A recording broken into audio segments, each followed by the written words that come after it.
Hello বন্ধুরা, কেমন আছো তোমরা সবাই? আশা করি অনেক অনেক ভালোই আছো। আর তোমাদের ভালোবাসায় আমিও অনেক ভালো আছি, কারণ তোমরা আমাকে যে পরিমাণে ভালোবাসা দিয়েছ এবং সাপোর্ট দিয়েছ তা আমি কোনোদিন ভুলতে পারবো না। তাই তোমাদেরকে মজা দেওয়ার জন্য আবারও একটি নতুন গল্প নিয়ে হাজির হলাম। গল্পটি শোনার মতো, আশা করি তোমাদের দাঁড়িয়ে যাবে এবং তোমরা হাতের কাজ করতে সবাই হেডফোন নিয়ে বসে যাও। যদি আমার গল্প শুনে মজা পাও তাহলে অবশ্যই আমার চ্যানেলটি সাবস্ক্রাইব করবে। তো চলো বন্ধুরা, আমরা কথা না বাড়িয়ে আসল গল্পে চলে যাই। আমি আমার পাগলকে বিয়ে করতে চেয়েছিলাম যাতে আমি তার সন্তান ধারণ করতে পারি, কারণ আমি পাগল ছিলাম। কিন্তু কেউ তাকে বিয়ে করবে না, সে তাকে দেখতে অস্বীকার করবে। একদিন আমি একটা প্ল্যান করে আমার স্বামীর ছবি দেখিয়ে সম্পর্কটা কনফার্ম করলাম এবং যখন বিয়ে হতে চলেছে তখন আমি আমার পাগল শালকের মুখ লুকিয়ে রাখলাম। তারপর বিদায়ের কয়েকদিন পর কনে হয়ে গেল। মা, আমি বেশ খুশি ছিলাম এবং তাকে 9 মাস স্টোর রুমে আটকে রেখেছিলাম যাতে সে পালিয়ে যেতে না পারে। এবং তারপরে যেদিন শিশুটি জন্মগ্রহণ করেছিল তা দেখে আমার মনটা কেঁপে উঠেছিল, কারণ আমার স্বামী সেখানে ছিলেন। আমার নাম রাধা এবং আমি গ্রামের একজন বেশ বড় জিমের মালিকের সাথে বিয়ে করেছি। আমি পাশের গ্রামের সবচেয়ে সুন্দরী মেয়ে ছিলাম এবং আমি একজন মহান বাবার মেয়ে ছিলাম। বাবা মায়ের বাড়িতে রানীর মতো থাকতাম। একদিন চৌধুরীর চোখ আমার দিকে পড়ল এবং সে ঘুরে দাঁড়াতে ভুলে গেল। তিনি আমাকে পছন্দ করলেন এবং সাথে সাথে রিশতাকে আমার বাড়িতে পাঠিয়ে দিলেন। তার বাবা মা রিশতা বা আমাদের বিয়ে নিয়ে আমাদের কাছে এসেছিলেন।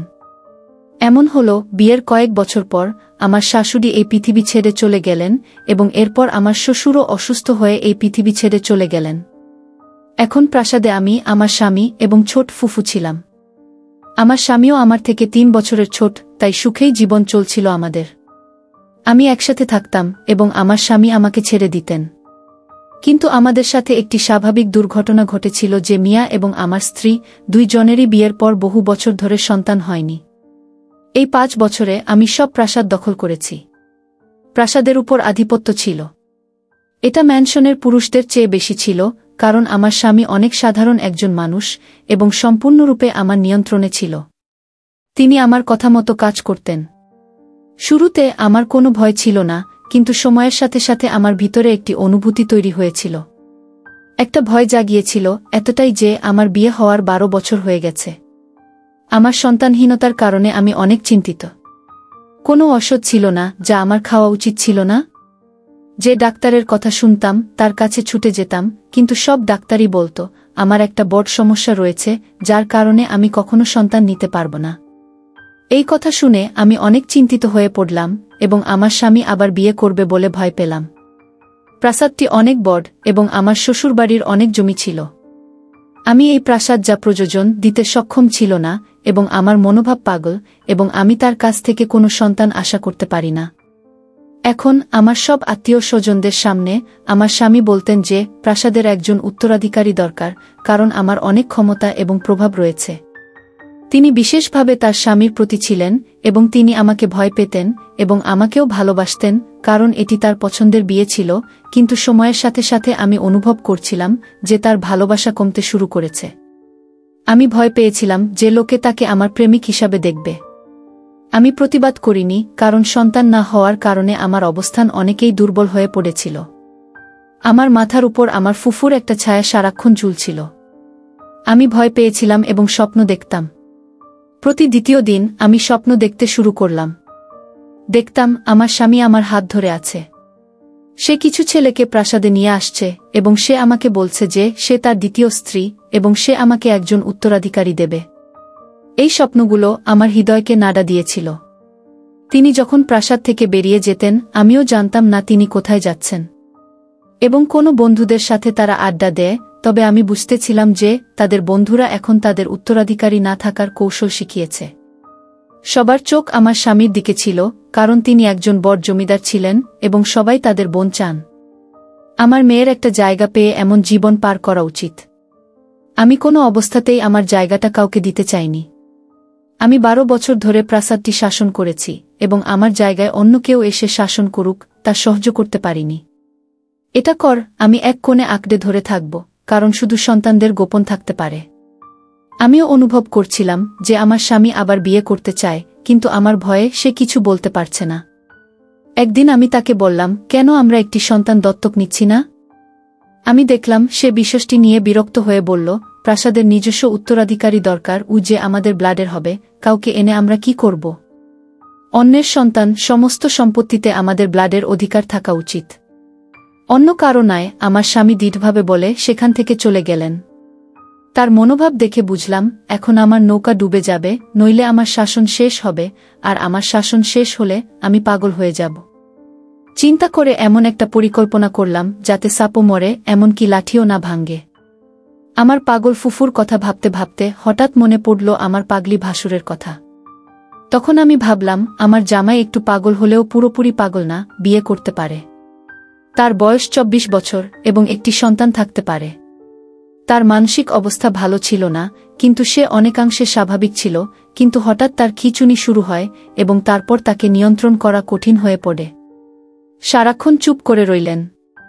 সে কিছু বলল না, মনে হলো সে ভূত, কিন্তু যখনই সে কথা বলত, এমনভাবে আওয়াজ আর গর্জন শুরু করত যে আমরা সবাই হতবাক হয়ে যেতাম। মাঝে মাঝে মনে হয় তার উপর কোনো ছায়া এসে পড়েছে। আমি বললাম, আমার ফুফু একজন লোককে বিয়ে করার কথা ভেবেছিল, যাতে তার স্ত্রী তাকে প্রাসাদের উত্তরাধিকারী দিতে পারে, কিন্তু সবচেয়ে বড় সমস্যা হলো সবাই জানত যে আমি একটু পাগল এবং কেউ তাকে তাদের মেয়ে দেবে না। তখন একটা মেয়ের খবর পেলাম, যারা কম ছিল। তিনি বৃদ্ধ এবং সুন্দর, অনেক সাধারণ একটি মেয়ে। তারা আমাদের গ্রাম থেকে অনেক দূরে থাকত। তারা আমাদের সম্পর্কে সবকিছু জানত, কিন্তু তারা আমাকে দেখেনি। সেই ছেলের সাথে আমি আমার স্বামীর আত্মীয় ছিলাম। তিনি আমাকে তাদের বাড়িতে নিয়ে গেলেন, কিন্তু ছেলের শাশুড়ির সামর্থ্যে, অর্থাৎ তিনি মিথ্যা বলেছেন যে আমি ছেলেটির মা, আমার ছেলের সন্তান নেই এবং আমি তাকে দ্বিতীয়বার বিয়ে করতে চাই।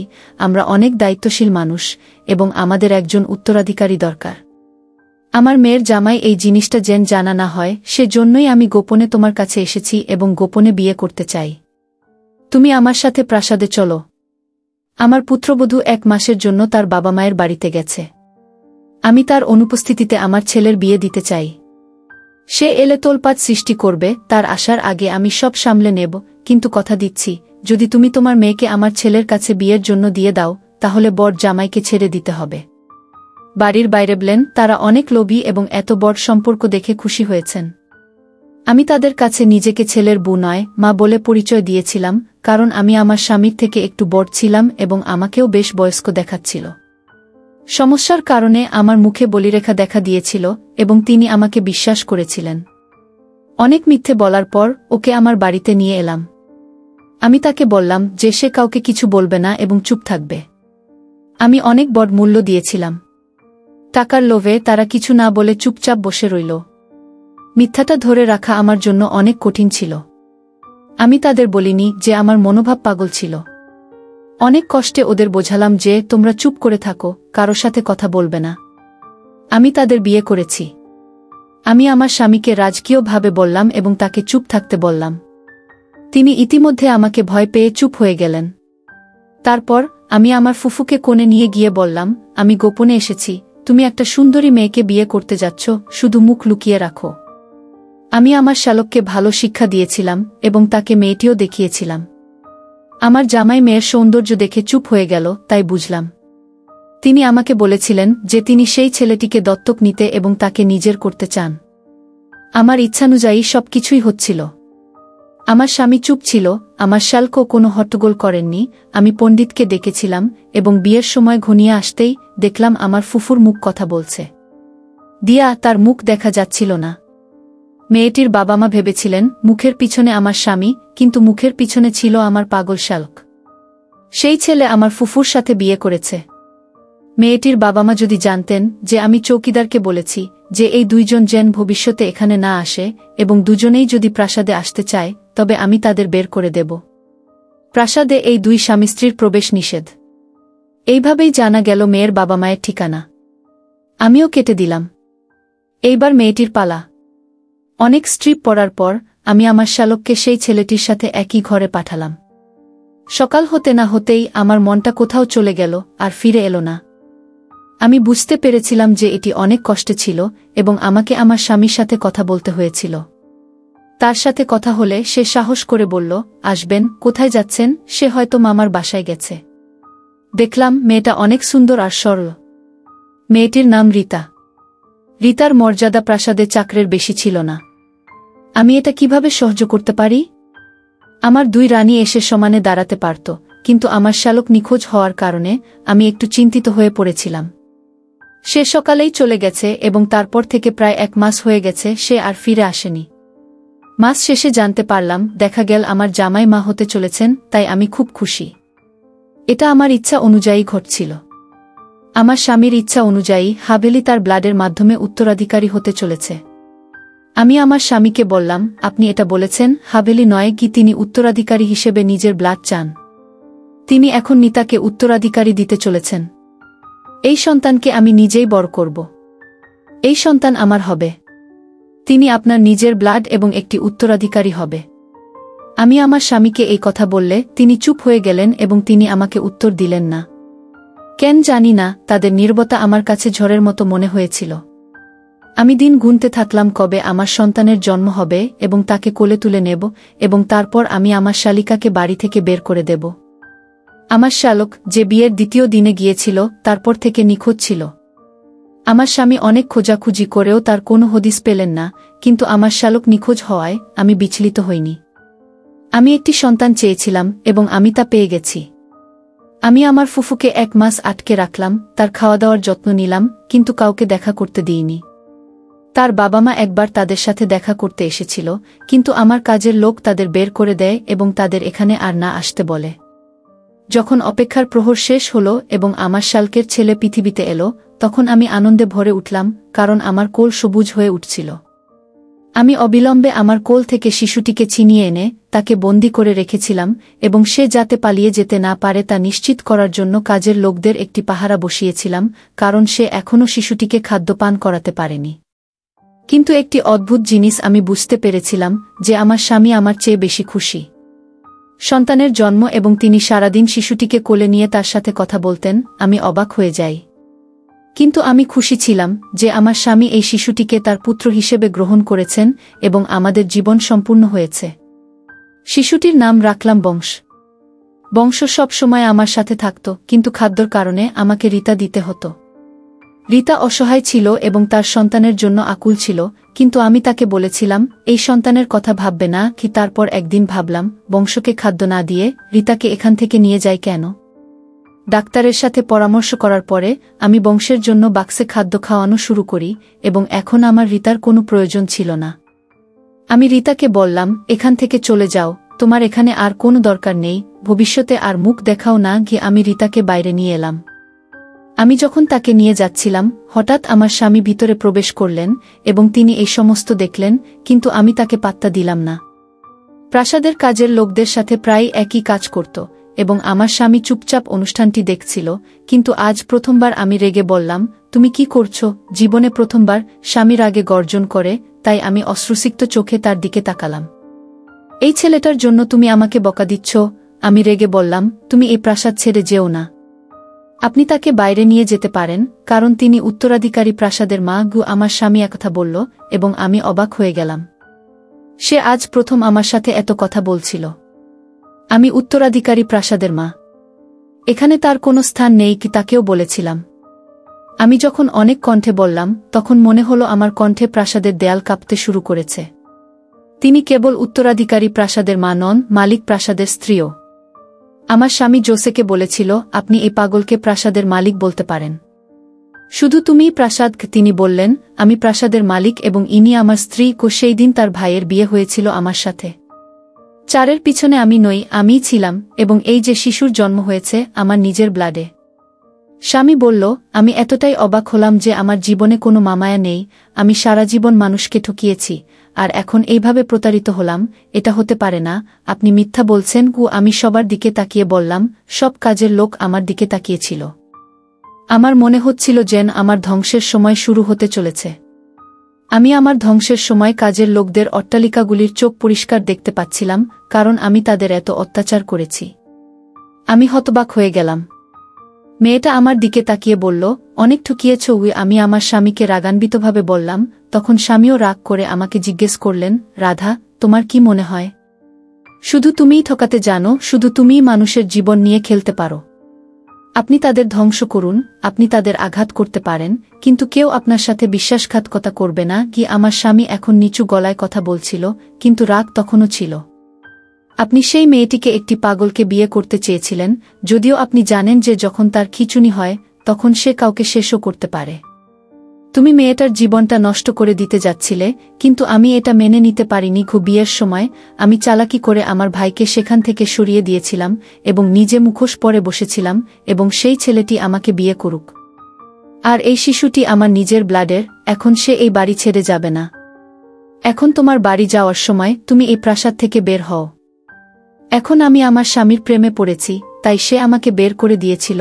আমি কিছুর সাথে আঘাত খেয়েছি এবং গ্লাস আমার মাথা টেবিলে আঘাত করে, এবং তারপরে আমার চোখের সামনে অন্ধকার ছিল এবং আমার কি হয়েছিল মনে নেই।